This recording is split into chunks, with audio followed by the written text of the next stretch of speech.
Hi guys, welcome to today's video. In today's video, we'll continue our Kaiser Domination series. And in the last part, as we know, Russia had a civil war and they went fascist. And a few episodes before that, France and Britain had their civil wars and they went to the extreme ideologies too. So let's start today's video. And first, in London, a pact is signed between Russia and England. And its main goal, is the destruction of the German Empire. And well, a crisis occurs as the Ukrainian puppet ends up annexing Ukraine. Yes, they annex East Ukraine, the Ukrainian rebel state. And well, it goes very well with the place quickly agreeing to join them. But it goes south pretty quick, with Russian forces deeming it should be theirs. And well, for the initial part, they start pushing into the lands from all over the front, with them opening up first in the south and a spearhead towards the Sea of Azov.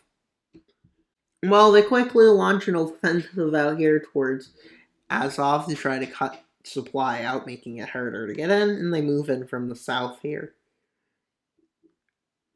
At this point, no one sees it as a bad thing, claiming it's not truly their territory, and saying that they can easily just retreat from it. But they don't. They continue to claim they have it. Well, this leads to Russian forces moving in. And well, their allies are proud of it, saying it's a great move. But the forces falling back here, and they end up falling back all the way to here, along the Sea of Azov, and they start losing key areas. And well, they start moving into here even deeper. Well, here, this area, the front falls. With, at this point, their front line doesn't look good. No, it doesn't. But another offensive opens up in the north of this area, with them managing to, at this point, get a ceasefire to halt the fighting. And well, yeah, they lost most of this area, hoping that if any, and they also are protected by Germany, and ever I recognize as up to there as their own land. Well, now we need to see Turkey do some stuff. Yes, Turkey likes to do stuff. And the first thing they do is they go annex Armenia, because it was stripped away from them too soon by one nation in particular. Yes, Greece. And while their annexation of Armenia goes really well, and well, at this point they shift their focus south to take back the Kurdish region. Why am I not getting rid of the borders yet? Because, well, pretty much the only reason. And then they start moving into this region. Well, they quickly get taken over and re-annexed. Neither of these regions are particularly wanting this, but at this point there's nothing they can do, because they failed to defend themselves, and nobody cared to assist them, as the Turkish Empire is probably going to be back soon. Well, let them just chill there. Well, one nation at this point decides to cross a line, and that's Russia. They decide to invade Ukraine. Yes, invade them. But at the first part, they're only threatened to withdraw when they move into these lands. And seeing that, they just focus on this front.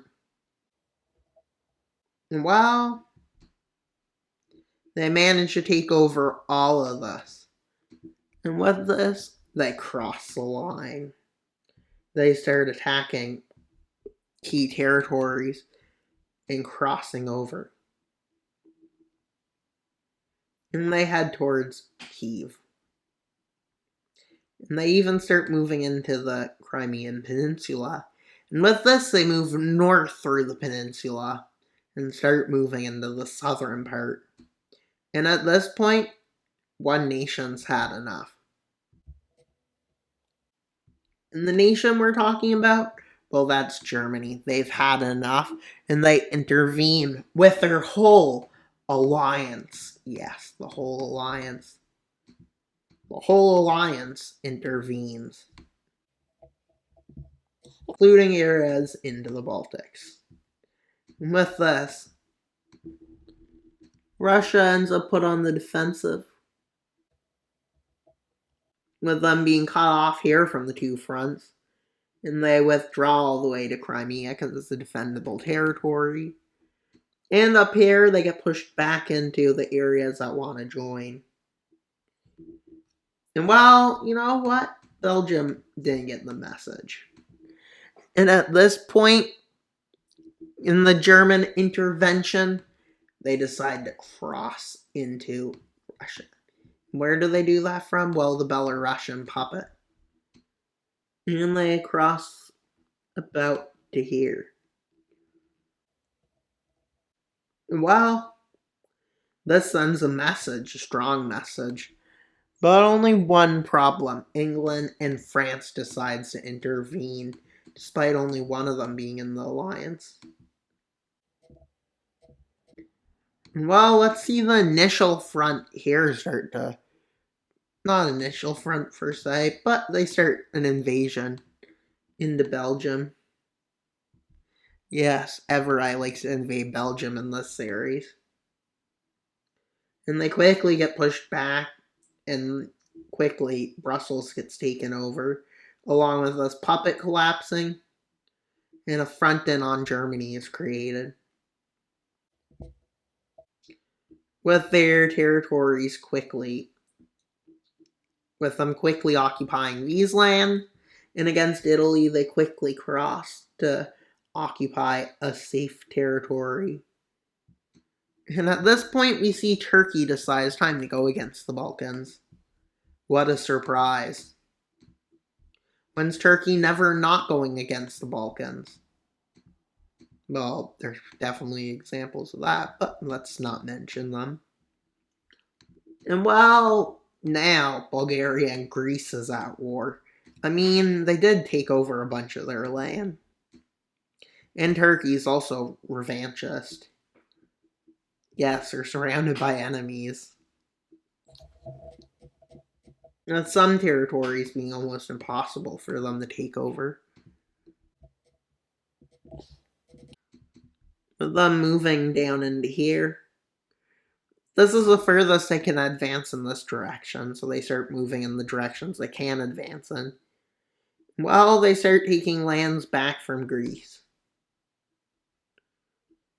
And well, quickly they move a spearhead to cut across. And they then move into this area. And they take over Cyprus. And well, at this point, Everai's the two favorite Balkan nations, I guess, decide to join. Yes, they're going to have a fun time. With them invading to the south. Barely getting there, they try to invade here. To the north, they manage to get a little bit of territory. Over in this direction, a tiny bit, and they push Hungary back. And they cross the border in a few different areas. And at this point, let's see how the front initially shapes up. With this land, falls.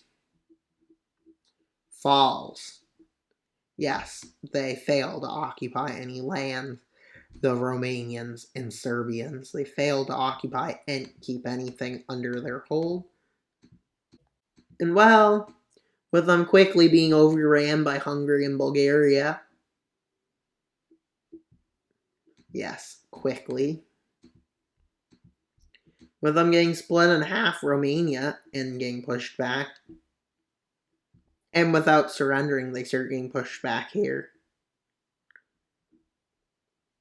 Well, at this point, they end up having to surrender this front. And while in the Balkans, Turkey continues its advance. And they take more territory over as they move into these areas. And then they cross over into here and into these islands. Initially, they start advancing towards the gates of Istanbul. And then in the Ukrainian front, they start advancing. And boy, do they start advancing. Yes, they start very fast advances. And they continue into the front. Well, they continue deeper into the front as they move towards the capital of Kyiv. And well, I know this front moving into, Russia expands into the north. And well, they started advancing a bit more. Well, they started advancing over here, north of the Ukrainian front. And then they move towards, and they manage to encircle the city of St. Petersburg. And well, let's go to the front where they're advancing. In Italy, they don't advance any further. Against Germany, they started advancing a bit deeper into their territory. Well, at this point, that's pretty much all for today's video. Please like, subscribe, and comment. Wild Mapper out, and until you subscribe. Bye, guys!